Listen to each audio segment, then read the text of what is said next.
রাতে আমরা আমাদের মধ্যে থেকে নানান বর্ণের, নানান ঢঙের, নানান মনের, নানান পেশার মানুষকে এখানে হাজির করেছি। আমাদের এখানে রয়েছেন একাধারে একজন কবি, একজন মাওলানা, একজন প্রকৃতিবিদ এবং একজন স্বপ্নবিদ। তো আমরা আমাদের অনুষ্ঠান শুরু করতে পারি। প্রথমেই আমরা চলে যাই আমাদের সেই স্বনামধন্য কবির কাছে, যিনি ছন্দের জাদুঘর, রসের টইটম্বুর কবি নির্মল বেগুন। তো কবি বেগুন, এই বিশ্বকাপ সম্পর্কে আপনার কি অভিজ্ঞতা, আপনি কি একটু দর্শকদের উদ্দেশ্যে বলবেন?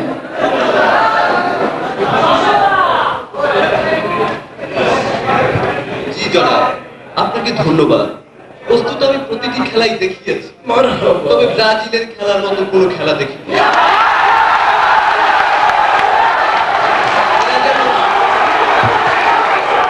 দেখেন, এরা যেন মন জুড়ে ফুটিয়ে তোলে একাদশ ছন্দের গান, আর রোনাল্ডো যেন সেই ছন্দের গান। আর দেখেন রোনাল্ডো জাতের কি উপমা। কিন্তু কবি নির্মল বেগুন, এই ব্রাজিল তো বিশ্বকাপের কোয়ার্টার ফাইনাল থেকেই বাদ পড়ে গেল, এইখানে আপনার কি মতামত? এখানেই তো চিরন্তন বিনয়ী প্রেমিকের বিষাদ রসের প্রকাশ ঘটেছে। এই বিষাদ রস আর সাম্বাসিক ছন্দের সংমিশ্রণে মাত্র 492 আপনি অনুমতি দিলে আমি দর্শকদের শোনাতে পারি। জি, আপনাকে ধন্যবাদ।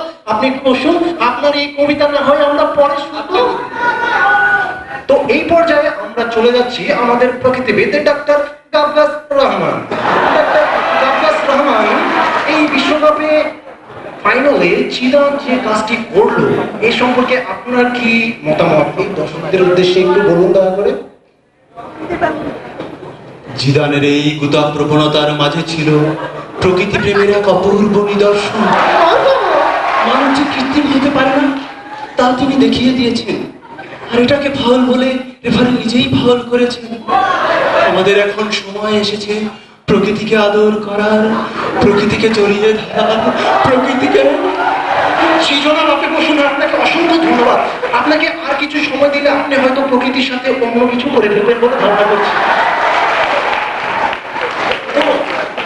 এই পর্যায়ে আমরা চলে যাই আমাদের সেই হুজুরের কাছে, যিনি মাওলানা হযরত হাফেজ কারি মোহাম্মদ ফকলামিয়া আল হাসাইনি ওয়াল হুসাইনি খেতাবপুরি।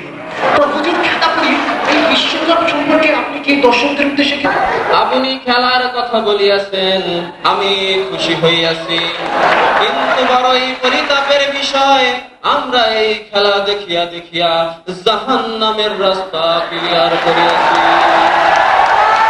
কেননা ফরজ ফরজ সারিয়া নেংটি করিয়া একটা গোলাকার ডিম্ব লইয়া দৌড়াদৌড়ি কোনো খেলা হইতে পারে না। খেলাধুলায় অবশ্যই কর্তা পায়জামার ব্যবস্থা থাকতে হইবে। হুজুর, আপনি কি বিশ্বকাপ ফুটবলের ঘর বিরোধী? কথা শেষ হয় নাই, কথা শেষ হয় নাই, আমারে কইতে দেন। দেখেন গ্যালারিতে ওই ন্যাংটা ন্যাংটা মেয়ে ছেলে আমাদের কারণে কাপড় পরিতে পারে না, তারপরে তারা বুক ফুলাইয়া হাত ধুলাইয়া ঝুলাইয়া খেলা দেখে, দেখে আমার লজ্জাস্থান থুকু লজ্জা লাগে। যেসব দেশ ওই সব মেয়ে লোকের কাপড়ের ব্যবস্থা করিতে পারে না, তারা ফুটবলের মতো বিলাসিতা কিভাবে করে? আসলে ভাবার মতো একটা প্রশ্ন।